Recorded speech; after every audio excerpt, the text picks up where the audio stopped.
Hello and welcome to the first episode of The Third Perspective, where we wield the first before the worst. I'm your host, Rob. Tonight we discuss political parties and their platforms. I am the conservative libertarian. Tonight I have with me Shane. Hello, I'm the liberal. Or the Democrat. He's here to tell us more about the Democrat perspective. And to my right, I have Jeremy. Hi, how you doing? I'm Jeremy, and I represent the Republican side of this affair. All right. And on the phone tonight, we have Byron representing the liberal libertarians. Hello, I'm Byron, and apparently I'm the liberal libertarian. All right, guys. We're going to start off. I want Jeremy to come in, tell me a little bit about Republicans and what they believe. Well, Rob, here's how it goes. I'm not saying that all Republicans stand by this. I'm sure that there are Republicans there that have their own views when it comes to, everything. But as far as what the general platform for Republicans, as shown on the news, when they talk or whatever, they're against abortions.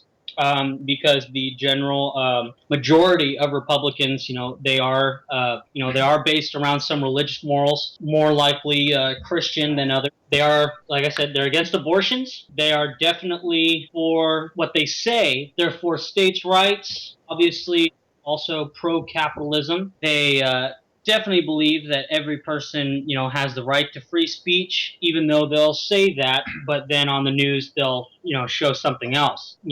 Right to bear arms, obviously, with this gun ban law coming into effect that Barack Obama's trying to do. They're really fighting him on that. They're big money, and obviously this is what they show in the Senate, in Congress in general, is that, the majority of them, they're older men. I believe a lot of liberals or Democrats probably say they're old farts with a lot of money. It's just the truth. There are some young guys in there, but the majority of them are older men with a lot of money, normally because they run $1 million business and whatnot. I believe they're also for big business. Like Mitt Romney said, he's for small businesses, and from small business, eventually you can grow big business. They're all about people getting the opportunity. But again, this is what they say. I'm not saying it's what they actually do. They say that, each person should have the opportunity to start a business of his own, so that way eventually it can turn into big business so they can, make their millions. That's basically the general consensus. All right, Jeremy, great start. And contrasting that viewpoint from the supposed Democrat, Shane. Yeah, well, we're just a complete polar opposite. We have the freedom of choice when it comes to abortion, like Jeremy said, but it's the woman's body, and it's her right to choose. And we're more for change and everything like we run the White House, right? Well, we're the opposite with gun control. We want gun control.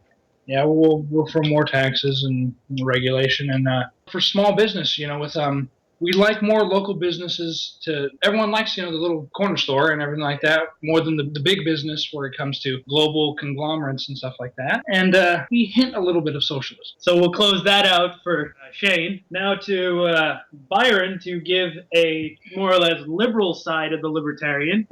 In this case, it would basically be the open freedom of libertarian. I know there's still the sides, for example, with abortion, where some sides are still against it, that it's taking life, but I would be on the liberal side of it, where it should be up to the individual. If you don't like it, you don't have to do it, but if you don't like it, you shouldn't restrict someone else from doing it. So, I don't know, that's about what I can come up with right now. Well, yeah, I'm more on the conservative side of that same issue. Like, I disagree with abortion on the principle that I believe it is killing. But at the same time, I am opposed to laws. I don't think laws are what keep people in line. I don't think laws are what keep people from doing things. I know Jeremy will argue with me to some extent on that, but I don't think laws are what keep people in line, because there will always be criminals who are doing things against the law. Like if we go back to gun control, if you take guns out of the hands of law-abiding citizens, you're still going to have criminals out there who aren't going to do it. So at the same time, That's very true. You aren't really accomplishing anything. I guess you could say the difference is where certain lines are defined. Specifically. I can agree with that. And to be fair here, the two people with me are not truly Democrat, Republican. They have their own viewpoints. We're not trying to smear anybody. Right. We are very mixed. Yeah. So, Like, quite honestly, I'm not so much Republican. I would say I'm definitely conservative. There are a lot of things that, I'd like to stay the same. Like morals, for instance. I wish a lot more people would have some morals to restrain themselves on doing some things. But, I know that that's not going to occur for everybody. Everybody has their own differing opinions. But let's talk about that for a moment. okay. Many conservatives, Republicans, have this belief that the problems we are experiencing in this country today have a lot to do with a degradation of religion and the fact that religion is being pulled away from government, that we don't have the same moral people that we used to. What is your viewpoint on that? I could agree on that, but I think it's a combination of, let's just look at religion as a whole. Right now, just in the United States, any religion is very frowned upon, especially Christianity. I mean, let's face it. You see pastors from a Christian or Baptist, it's all part of the same tree of religion. When I'd say Baptist or anything. When you see a Christian pastor go to, let's say, our college that we went to, MJC, they're either ignored because some of the things they speak are true. I'm not going to lie. but some of them, they act a little too radicalistic. And I can agree with that. I think Byron would agree with you on that point, yeah, too. there are some pastors. Yeah, pretty much. Yeah, they don't know how to handle today's teenage, growing up mindset. But would you say that there needs to be more religion or just simply more morals in our leadership? I think, And I hate that term. right. I hear what you're saying. I think, and this, again, it's just my opinion. If you guys disagree with this, that's fine. Again, it's just my opinion. Growing up, I was a pastor's son. Pastor's grandson for me. But Yeah. I grew up a pastor's son. I went to church every Sunday. I learned about the Bible, Jesus, all those Bible stories and everything. And even there were some times where I would go to church as a teenager. I found it more boring as a teenager. But when I went, they would have these, teen groups. The guys would split up and the girls would split up. And we would talk about some, serious stuff. And in my opinion, I think that, I'm not saying you have to be a hardcore, but I think a little bit of religion can help to build some good morals. And that's just my opinion. Byron, let's hear something counter to that. I would say you don't really need religion. I'd just say, especially with today's society, you just need common sense. I mean, So there's who would you say is someone that has common sense?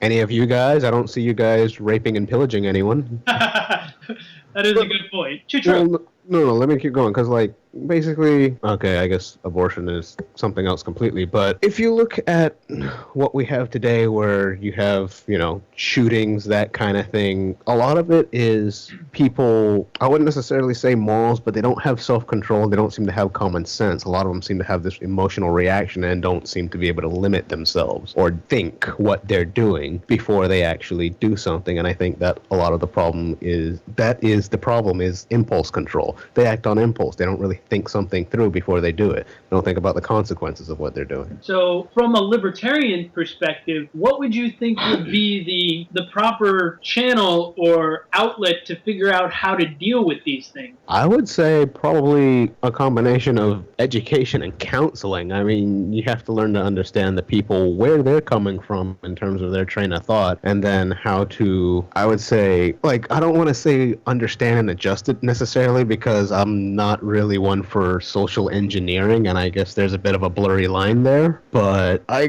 guess the idea would be to try and deter them from a less thought-involved decisions. I kind of see where you're going. I mean, would you say that you'd want people to pay more attention to their friends and family rather than a more government-involved solution? Yeah, well, basically people can kind of care for each other rather than depending on the government, which I have no trust in, to take care of them. I don't think the government should take care of them. It shouldn't even have that much power over the individual. But I think the individual should have some power, or influence, I should say, not necessarily power, over other individuals. They can care for each other. They can look after each other. Influence being the key word. Because influence, not power. You influence the people around you. You don't force them to do anything. Exactly. And I think that's the big dividing line between most parties, is that even in the Republicans, they want to use government force, whether it be, in a lot of cases, what people do in the bedroom. Exactly. Where when it comes to relationships, gay marriage, abortions, yes. And Jeremy, who's playing our Republican, you don't have much issue with that. Well, the abortion thing we already covered, but as in gay marriage and when it comes to the state. When it comes to the state, yeah, I think this isn't, I think most issues like this, where, especially in a nation that's so complex, comes with so many different backgrounds, so many different people, this is kind of the melting pot, if you were, of the world. Everybody from different countries, different nations, different backgrounds, they come and try and live here in peace. Yeah. So in a country like that, you can't rule it, say a country like France, where what the government says goes. Otherwise, people are just going to get pissed off. And I think we're also too big for this. That too. This overlapping government. We need to have that. You can't. When you have a big country like this, what is it? 325 million people. Something like that. More, maybe. More. More. Thank you. It should come down to the federal government should trust in its state governments to be able to decide what is best for its own people. Because living conditions in California are way different than, say, living conditions in, say, Texas. So it should be better left up to the governors, the mayors, to decide what is best for the people in their own states. I agree with that, yeah. That, to me, is a lot better, because being the Democrat. the big deals with the big, the small deals with the small, The bigger government, well, not necessarily big government, but the federal government should macro-manage things. So I wouldn't necessarily say deal with the country overall, but in terms of, say, war or dealing with other countries, that would be their responsibility. In terms of what the individuals want, be it gay marriage or what have you, that really should be done at the lower level at state government, because they have more they can do better to micromanage what's going on in their territory, because there's only so many people you can fit in that area. Wouldn't you think, though, that government should perhaps stay out of such things as marriage, which for many is a very religious instance? It's a very religious thing to them. Whereas people getting together and spending their life together, government probably should, allow people to do that. Make sure that other people don't prevent other people from doing that. But maybe we should, if we're going to go that route, maybe we should call it something different.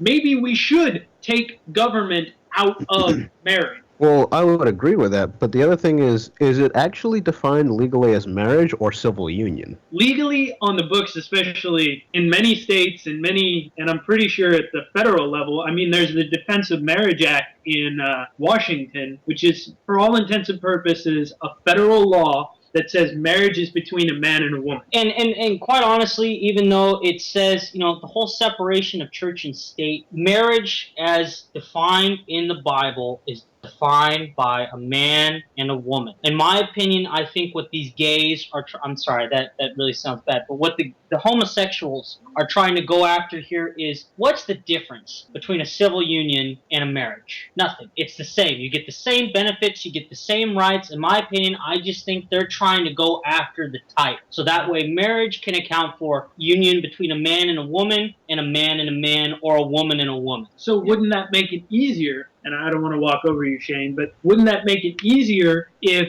it was just called a civil union? But what did you want to say? Well, I was just going to say, what if marriage, a man and a woman, they could say they're in love, and secretly, they can't stand each other, but a man and a man who love each other just wholeheartedly, why can't they be married? Well, see, but here's what I'm trying to say. What is the difference besides the title between a civil union and a marriage? I don't really see one. There isn't. You get the same benefits, you have the same rights. But it's not legal. No, it is legal. But we're talking about changing the definition of legality, because the issue is the fact that marriage has become so ingrained in religion. So basically we take the religious element out of it. So as far as the state is concerned, which can be seen as fairly atheistic by calling it a civil union, you've now had your separation of church and state, but you've also said that everything is a civil union in the eyes of the state. Because he can still go get married in a church, and a gay person can go get married anywhere they like, whether it's in a church, that if there's a church that accepts that, or A courthouse, in A courthouse, where a else. park, there's no. I would think, I don't want government to have anything to do with that. I think government involvement in a person's personal life is too much as it is. There's too much manipulation and social engineering that has happened from the tax code, which gives tax breaks for getting married, for having children, but at a certain point, you lose those tax breaks if you have too many children. I think there's just too much social engineering going on. I'd say that's pretty much what it comes down to, actually. And I guess to another degree, it's you have the older ways of doing things competing with the rising new way of doing things, and it's just causing all kinds of problems. Agreed. Definitely, I can agree with you on that, Byron. All right, so we've covered some interesting things so far, but let's look at something fairly recent too. I mean, I'm sure some of you have seen a lot of libertarians are talking about the growing police state. We have more laws on the books than ever before. Mm-hmm. We have the Patriot Act, which allows a federal agent to swoop in, arrest you, and put you away. Tie that with the National Defense Authorization Act, which allows them to put you in jail indefinitely. What do you guys think about a government that's growing so out of control that it now thinks that it has to do these things to protect us, whether it's from terrorists, as was defined by both the Patriot Act and the National Defense Authorization Act, or domestic problems, which have come about in many different bills that have militarized our police forces. Now, real quick, sorry to cut in real quick, but I was about to say, like, in a way, to me, the terrorists kind of won, actually. Because if you really think about it, you're putting in all these laws, all these acts where the government is scrutinizing the people are constantly being fear-mongered and living in fear, and be it terrorism by our own government or terrorism by an enemy abroad, the people are scared. They're always under the influence that, someone's going to blow them up, and when it's not someone else is going to blow them up, it's someone's going to be invading their privacy and raiding their houses, and then they're going to be arrested and detained for who knows how long before they see the light of day again. Yeah, I mean, this is one of the biggest problems we're facing as a nation today. We had, when Bush was in office, they were talking about the fact that people in the Middle East hate us because of our freedom. As odd as that sounds, I mean, I'm sure most people at this table would disagree with that statement. No, I wouldn't disagree with that at all. If, let's play devil's advocate for a moment. Okay. If they do hate us for our freedom, why would taking away our freedoms be a proper reaction to them attacking us for our freedom? Because again, I'm just going off of, because we have to look at the facts when it comes to. I mean, let's face it, the terrorists that have been attacking the United States of America. Now, I'm not saying that this is everyone, but have been the more extreme radical Muslims. Now, I think As of late, well, and also as of 9/11, I think we can all probably agree on that, right? Okay. Yeah. Okay. I mean, yes, we've had radicals throughout history Mm-hmm. that have attacked us, whether it be the U.S. or anywhere else, for various reasons. But I think that the idea that if we're going that route, that freedom is why they attack us, I think you go the wrong direction when you take away freedoms, whether it be the TSA or the Patriot Act or many of these other things. Well, I hate to say this, but I think, as Byron said earlier, terrorists have won. Well, that's what I'm saying. They've won because Of what the federal government's doing out the of reaction. out of fear of the terrorists. And that's all I'm saying. Assuming that that's what they're attacking us for. And me and Byron would probably argue that they're attacking us because of our militaristic nature in the Middle East. No. Which has been going on since before we were born. No. You don't think so? You don't think that us going into Iraq every few years, militarizing Iraq against Russia, militarizing Afghanistan against Russia, installing dictators in the Middle East. Saddam Hussein was installed by us. Mm-hmm. You don't think that those people in the Middle East are fighting back and reacting because we are playing God in the Middle East. No. Now you might think me ignorant. I'm going off of this. My father is a pastor, and he has a bachelor's degree in religion and theology. He has learned about multiple, if not all, as best he can, especially when it comes to Islam. This is, I would say, when it comes to the extremists, I'm not attacking all Muslims here, but when it comes to the extremists, this is a religious war to them. You look at Islam and how strict they are. It's so strict when it comes to the Middle East that if you are not Muslim, you are not allowed to enter certain cities over there, especially their capitals. They make roads so that if you are not Muslim, you have to go around the city because it's sacred to them. And if you are not Muslim and you are caught in those cities, you are killed. Isn't that, as much as I don't agree with government actions, especially in that case, but isn't that their thing, and they should be left to do their thing? Right. Yes. But that is why they do not like us, because they look at the United States. Our inspiration is spreading throughout the world. Libya. Okay, all of these countries that have suddenly decided to rise up, rebel against their leaders, and take them down, also starting to question their morals and how to do things, is against what Islam is about. But I would say most of them still have a problem with us, not because of what you're saying, but because we have played God and installed these leaders who have forced these extremist ideals on their people. Mm-hmm. So well then we kind of are talking about a similar problem. Well, hang on. Now, here's my counter question: that if that were true, how come you haven't seen stuff like this happen against Russia, who for so many years Russia fell apart? Is Yes. Russia a power? Still, Russia, no, yes. they're not. Russia is not been a it's power not since mid to late 80s. it's Hold up not now. the country it used to be. Byron, you're a big fan of Russia in your own morbid little fantasy way. By the way, they have a really good reason to be pissed at us right now, listening to you guys. Please elaborate. We armed everyone against them.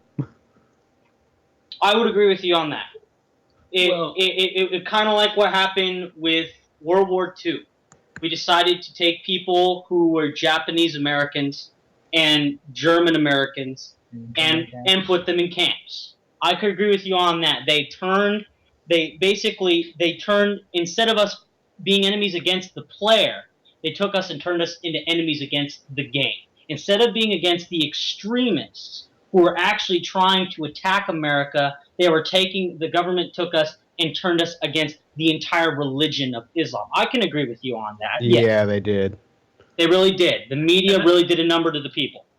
And I can say from my military background that this is a major problem with a lot of people in the service. I'm not saying that everybody in the service is a racist by any stretch of the imagination, but I have experienced a lot of people that think that everybody over there hates us. Oh yeah, I have buddies who enlisted, who just recently, who've enlisted into the military service, who, they want to kill Al Qaeda, and because of that, and because of the whole media thing, they make it seem to think that just about anybody who's over there in the military that tries to oppose them. Would you say that Fox News is responsible for a lot of that hatred? No. And I am not opposed to Fox. I'm not up in arms about them. But I would say that they are responsible for a certain portion of that animosity. With that, let's think about this. Fox speaks to Republicans and conservatives. Now let's look at the numbers here. Obviously, due to this past election, at least voting-wise, there are a lot more Democrats and a lot more liberals in this country, a lot more open-minded people. So you can blame it all on Fox, but at the same time, I'm sorry, let me rephrase that. You can blame some of it on Fox, but there are 4 to 5 other news stations that favor the Democratic and liberal views. That advertise just as much. Byron and I talk about this a lot. We're not opposed to Fox. We're opposed to this mentality today that it's okay to hate Fox. but it's okay for MSNBC, which I would deem just as bad as Fox, to be ABC, Yeah, CNN. I mean, well. I think MSNBC is by far the biggest. Yes, They would probably be the farthest to the left. Yeah, whereas everybody else falls just left of center, and you see worse at even more times. Wouldn't you agree, Byron? Well, yeah, I mean, I guess the point you're really getting to is no one gives unbiased journalism. yes.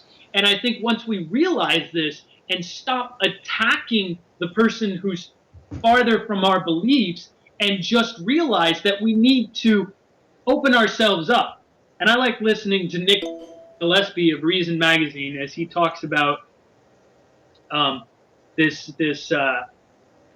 we're in this age of information. We've got the internet and have sources to all kinds of information. We are actually better off now than we ever have been before, simply because there is more information. Agree. Information is power. That's the saying. And there's a lot of bad information out there too. True. Don't get me wrong. Wikipedia. But the idea, well, I like Wikipedia. The idea that all this information is out there is by far the most damaging to like a police state. It's by far the most damaging thing to a government that wants to control its people. I agree. You want to add anything, Shane? Wouldn't you agree that we have probably the most open information to news than any other time before? Yes. And everybody's focused on what's on cable news instead of what's everywhere else. Yeah, I would agree with that. Yeah. But at the same time, as Byron said earlier, he's against the media. I'm the same way. I am against the media. They are, in my opinion, at least television media, and you could probably even in newspapers. You can't find. Well, you can't even open up the Modesto Bee without finding someone with a skew. You can't find unbiased journalism in the United States, and if you can, people won't believe it because they'll think, this is a load of crap. This guy's a quack. Or I would like say that. there are less biased things. Actually, here's the thing. It's not just that, people won't believe it. It's also the fact that the outlets won't support it because unbiased journalism doesn't get viewers. True. Well, so would you say that they're more doing it for the ratings, if anything, than to actually get news out?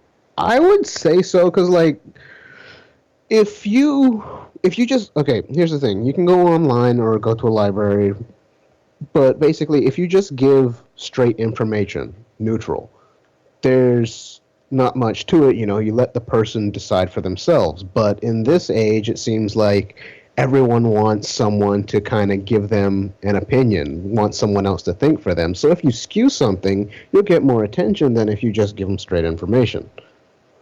I would say it's just, I guess my problem is that there's so much unbiased.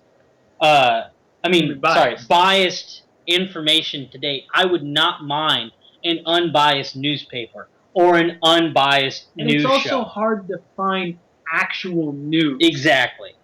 Fox, NBC, even CNN, you look at them throughout the day, and what do you see? You see someone talking about what's going on, not reporting on it, talking about it. Right. There is no news, it's all opinion. I wish that all these stations would just come out and say, we're opinion. We're not news. We'll present you some news, and then we'll talk about it. But no, they make what their opinions are the news. Yeah, they come out. They make their opinions their own fact. Exactly. Whether it's Keith Olbermann, who I hate with a passion, or Bill O'Reilly, who I also hate with a passion, they both come out and present incredibly skewed points of view. And they're not actually like that in real life. Yeah. That's the sad part. I think Rush it's Limbaugh. Sorry, not Rush. Bill O'Reilly. I was talking to Rob in the car, he did a debate with Jon Stewart, and he was a completely different guy than what I'm used to seeing on the O'Reilly Factor. Very calm, very cool, and the facts that he presented were not some made-up bullcrap that he made up on the O'Reilly Factor. It was actual facts. My brother who's probably one of the most liberal people I know. Sorry, Jay, if you think that. I'm just, I just want to say, we watched this together, and he actually agreed with O'Reilly on several key points that he made throughout his debate, and I was actually fairly surprised this guy wasn't screaming his head off and saying, screw it, we'll do it live, I was really, really surprised. Jon Stewart was actually somewhat, there were at times where he would actually he was the one that was kind of like, very frustrated. When it comes to the fact that we have President Barack Obama he's in his... You mean King Obama? Yeah. He is he's continuing his presidency, okay. 2 terms. So, when it comes to this and the loss, the Republicans' loss and rebuilding from here, Byron and I would agree that they need to go probably a more freedom-loving aspect, go back towards individual rights, try and rebuild that way. But as a Republican, well, not really, but it's as okay. a conservative, I can defend the Republic. Why do you think it is that they're going more towards this authoritarian thing, that they have to assert themselves more? Have you seen the United States today? I mean, for a very authoritarian state, the individuals in it take the freedoms that they have. It's one thing to being able to have freedom, but they don't have any restraint when using said freedom. They take the right to free speech, and some of these individuals, like we talked about earlier, they have no common sense, which I hate to say is a fairly large portion of America. They'll mouth off and say whatever they want, but when someone says, "Dude, that's not right," they'll say, "Right to free speech, man. I can say whatever I want. That's my right." And it's like, that's fine, but there are just some things, dude, you should keep to yourself.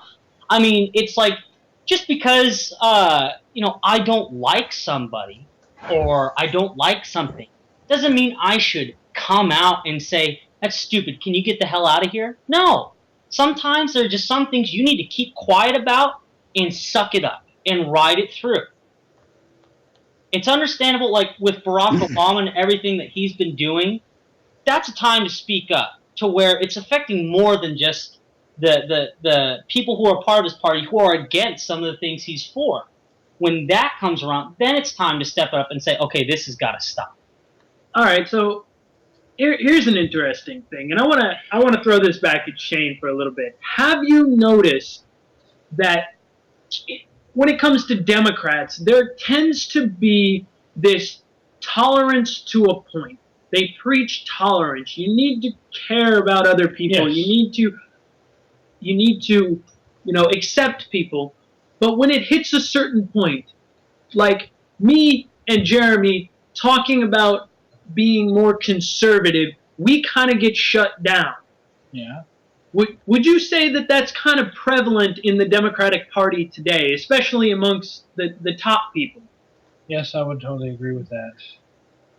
Yeah, I would agree with that because we're all about change, and because everybody has the right to their own opinion and everything like that, and they. But would you say that they try and limit that because they don't agree with the conservative viewpoint? Have you noticed that sort of trend towards saying you need to listen to everybody except you? Yes. Yeah, that's there. Yeah. I know Byron is starting to experience it now that he's asserting himself more in the libertarian side. There's a lot when it comes to, like, the way I see it, the whole system seems to be, and this kind of bounces around not just with the liberals, but some of the conservatives too. Not many, very few, but still. That it basically seems to be this person wants their rights, but for some reason they want to oppress everyone else's while they still get to exert theirs, and I don't get it. So the idea that I'm right, so I should be able to say it, but you're wrong, so you shouldn't be able to say it. Exactly. Like, for example, take the KKK, for example, the Ku Klux Klan. I don't agree with what they say, but I think they have every right to march down the street and preach whatever they're preaching. Here is a brilliant view. brilliant thing that you're talking about here. Because if we're truly free state, we allow anybody to say what they want to say. We don't have to listen to them. But I think one of the single greatest moments in our history, I forget where it was, but the state court upheld the neo-Nazis' right to march. And the single greatest sign of free speech was people went out to the march and turned their backs on them. These are people that just wanted to show their distaste, so they protested the march by just turning their backs on them. And I think that was probably one of the single greatest moments in our history, was we showed that we can accept it, but at the same time, we're going to show that we don't agree with it. But see, that's, like, to me, that's the way things should work, and it's kind of like how you were saying with business. If it's not what you like, don't shop there. Well, there's a great topic we can segue into. When it comes to economics, I think there's a lot that's lost. I don't know where anybody here stands on this, but and I'm going to go over your head for a second, Shane. When we talk about Keynesian economics, which has to do with government spending, our past 13 years now, we've had presidents who think government spending is the way to go. And they have spent by far the most money in the history of this nation just by themselves. You can't spend your way into wealth.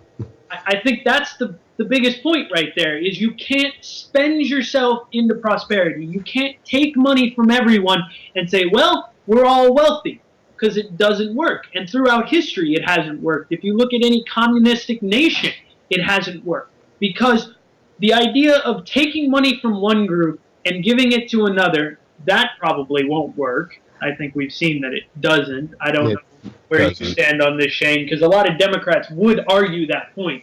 They think that taking money from one source and giving it to another will somehow build someone up. Yeah. Do you? I agree with that. Yeah. You think that you can just take from someone else and give to them and they'll just be built up? Well, if you give them enough and they show that they are showing improvement, I think they can. So you would say at some point they shouldn't be given anymore. They should have built themselves up. Yeah. If they've built themselves up to enough of the prosperity enough to get more money, then yeah, Cut them off. yeah, you should cut off when they're not putting off enough. You can cut them off, and then when they start putting up more, you can give them more. One of my and I'll let you comment on this in a moment, Jeremy. One of my heroes is actually John Stossel. Most people don't like him. He's a little smug, but he likes to point out, and I was talking to Jeremy about this before, that giving people money doesn't give them the incentive to move up. Libertarian ideology is that people need an incentive to move up. So if I gave you $5 a day and just gave it to you, I didn't put any caveats, addendums, I didn't make you work for it, I just gave you the money. What's your incentive to better yourself? You're just being given money. Yeah. So under that thought process, you have no incentive to move up. And we're not opposed to helping people. Mm-hmm. Contrary to that, we believe that individuals need to help other individuals and not force other people to. But that whole point is that all this government handouts, I'm going to take this money and give it to you, isn't making you move up. And I think we've seen, especially over the past 12, 13 years, that it hasn't. That we haven't had that build-up. I would say less than that. I would basically say ever since Barack Obama started becoming president, because he basically promised everybody that if you're poor, you're not making this, I'm going to give you money. So I wouldn't say it's been 13 years. I would say it's been more like 4 or 5. Well, I agree with you there, and I think if we looked at the numbers, there would be an expansion in the Social Security, welfare, Medicare state. That's all expanded. Yeah. And you can argue back and forth whether or not that's actually good, like to be helping people. But the root of the problem goes back further. And there are people within even the Republican Party that want to expand these systems even further. And it goes contrary to that thought process that you can't just give somebody something and they'll build themselves up. Yeah. To that, I think, like Shane said, it's a good idea, and I'll tell you why in a minute. I think it's a good idea. If the person is showing improvement, if they're showing that they're submitting this many applications a week, they're getting this many job interviews a week, and they have this many possibilities of getting a job, then I say, yeah, as long as they're showing growth. But if they're like your most, I'm going to say it. You know, you can call me ignorant, you can call me an ass. I'm just going to say it. Most Americans that are in the lower middle class and the poorer class. Now I don't know if this is you, Byron. I don't want to insult you if I am. Way to go. Are normally, and I'm not saying all, but a good majority of them are sitting on their ass on the couch watching TV, waiting for their paycheck to come from the federal government. See, because of that, Okay. like, here's the thing, you know, if the person is doing their part, they're applying, that kind of thing, I kind of figure they're going to work their way up anyway. I don't really see the need to give them a handout. I figure they're most likely going to make success themselves. See, I'm going to agree with Byron on this point. And go figure, a libertarian agreeing with a libertarian. But I'm going to agree with him on this point that, you know, helping people is great. Individuals helping people is great.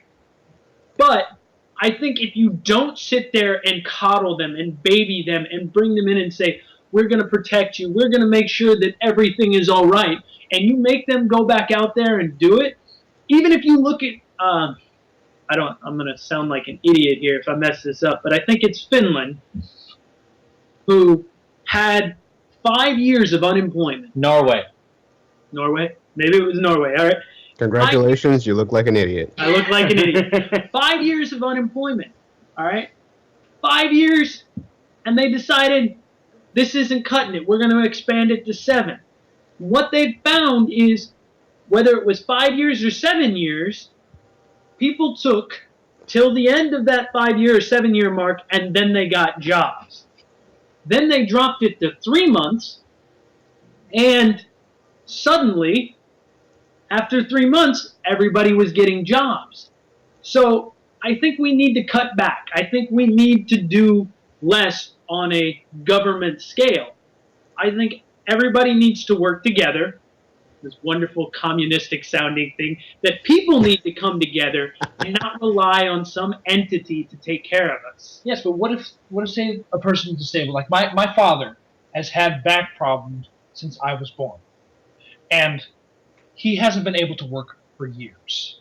What would you say to that? I would say, and don't get me wrong, my family has had our share of troubles on this end. You included. Me included. Yeah. When it comes to problems such as back problems and other problems, you still have areas where you can work. Don't tell me that your father can't do any job whatsoever. But assuming that he can't, are there not sources of income that he could get, whether from charities or, God forbid, for some atheists, a church that want to give this money away, that want to help people? And by far, the most transparent, the best uses of money come from charity. Mm-hmm. Government takes money and spends it where it will. And yes, we can argue that I've been told by a lot of people that, you know, this is bad government. If we had people in that suddenly made things better by choice, you know, we bring them in and they're good people and they do what we want them to do, things would get better. But that kind of goes back to the idea that if you believe that people are, let's say, morally corrupt, morally bankrupt, and they're going to try and cheat you, they're going to be greedy, they're going to take all your money. If you believe that and you want some other entity to watch that, that's comprised of other people. I think you missed the point that you just created a morally bankrupt entity in and of itself. And you take responsibility away from yourselves to pay attention to what's going on. What I have to say to that is, I think what I could agree on is, I mean, I know where you guys come from. The strong, basically, leave the weak to suffer for themselves. That's not what I said. But I'm just going. That's what you're sounding like. You don't want to help other people. They should take care of themselves, right? On some level. But I put the onus on the individual to take care of. So, like going to charities, going to church, asking for money. But if you were to experience economic hardship right now, who would be there for you? I am going through Isn't everybody going through economic hardship right now? True, but we could debate where that comes from at all. Okay, but, say you were an extremely wealthy businessman, okay, and then you had an economic, and you had a crisis, and you lost all your money. Who would be there for you? Family, maybe close friends, and that's what are they going to do? They're going to help you. No. And you're still motivated. See, hang on. I can speak from this because this has happened to me before the whole economic crisis. My family was doing well. My dad and my parents in general. I come from a divorced house. Both my parents were doing great. Okay, both of them. My stepdad had his own business and it was booming. He was working by himself. He was working his butt off every single day for his paycheck. My mom also works her butt off every single day for her paycheck. My stepmom worked her butt off every single day for her paycheck. Same with my dad. I come from a family of hard workers, and it shows. Because I mean, I could look back well before my crisis. I was living in a great house on both sides. Banking crisis hit. It affected everybody. Everybody. Yes. It affected friends. It affected family. My thing is, how can I go to friends? Like, let's say I have a very best friend who's helping me out in a situation right now. If he was doing poorly, same thing with my family. If they're doing poorly, how can I be expected to go to my family that's doing poorly as well and say, I need some money when they're having troubles of their own? But if everybody's experiencing problems, how can government magically create a solution to this problem? What I'll tell you is what Shane said earlier. Or no, we talked about in the car. Do what Norway did. Instead of going on this unlimited supply of checks from the federal government, so wait, you're still getting money to keep you on your feet, but it's giving you incentive to get out there and get work, is you get checks for 3 months. 3 months. That is more than enough time to get over your personal issues, get yourself back together, and get back out there. And by the 3rd month, you should have a job. If you don't have a job, and I understand it's tough to get a job in these times, but I found a job. I have friends who've done it in 3 months. They've gotten themselves jobs because they know that if they don't, they're going to be done financially. They're not going to be able to afford their cars. They're not going to be able to afford the things that they have and that they need, like groceries and food. So they're going to become homeless. Yeah. And I think 3 months, no less, no more, is a fair amount of time so that way you're still getting a decent check. So you're saying still have some sort of safety net, but not overdo it. Exactly. Not this unlimited number of checks coming from the federal government, because, I mean, they don't check on you. They're assuming that you're being the responsible one and going out there every day. But there are a lot of people that aren't. They're just sitting on the couch watching TV, waiting for the next week for a check to come from the federal government so they can take care of themselves. I say that is what's wasting money in this country right now, and that's the last thing we need. We need people to get that incentive and to get off their butts and to go find jobs. Otherwise, we're just going to keep digging a bigger hole with giving money to the less fortunate than ours that aren't willing to do what's necessary, and spending more than what we're earning from buying stuff from other countries as well. All right, so a fairly passionate statement from Jeremy on this. I get you, and I can agree to some extent. I would definitely agree that we're keeping people on the government dole for too long. Byron, you want to, any last words? I had an idea, but I'm not sure if it's actually realistic or if it's just like a utopian type fantasy. Let's hear it, man. Yeah. Yeah. So instead of being, Yeah, you know, you give the people money for not doing anything and don't make them thrive or try to push to get anywhere, what if instead the government gave them opportunities? And by that I mean like you give them jobs, not really high-end jobs, just like, you know, menial tasks. Byron, What? did you become a Keynesian all of a sudden? No. The problem with government giving jobs is, where does the money come from? That's a good point.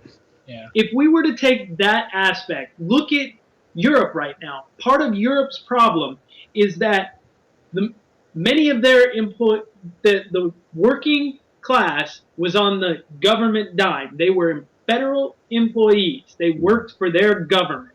Now, first off, that doesn't work, because if you have money just coming from the government, that already it doesn't work. Yeah, because the government's going to be weaker than... Yeah. Anyway, keep going. They'll eventually You run can't out. magically make money. The producers are businesses. Businesses produce things. Business, by nature, creates pies. If you want to take some of the pie to help people, sure, okay. But you let business grow the pie. Make more pies, as it were. So I would say you need less government trying to do that. And when people realize that government can't help, like, create jobs, because government jobs have to come from, the money for it has to come from somewhere. And that's us as taxpayers, as working class people that don't work for the government. So if you expanded to, like now, expanded government to help all these people, the problem is it wouldn't, in the long run, help the country. See, I think what's happened and no, I'm gonna wrap this up. This is gonna be my final thing to say, at least, is I think what's happened with now is we've had this burst in the information bubble. You can access and look at all different kinds of information now, while at the same time in America, the economy's turned to crap. So the United States, the American people, more particularly the younger ones, you know, our age, you know, late teens, 20s, are starting to find out that corporations aren't the big, great thing that they were, that they produce jobs, they make American jobs. They're starting to find out they're actually quite corruptible.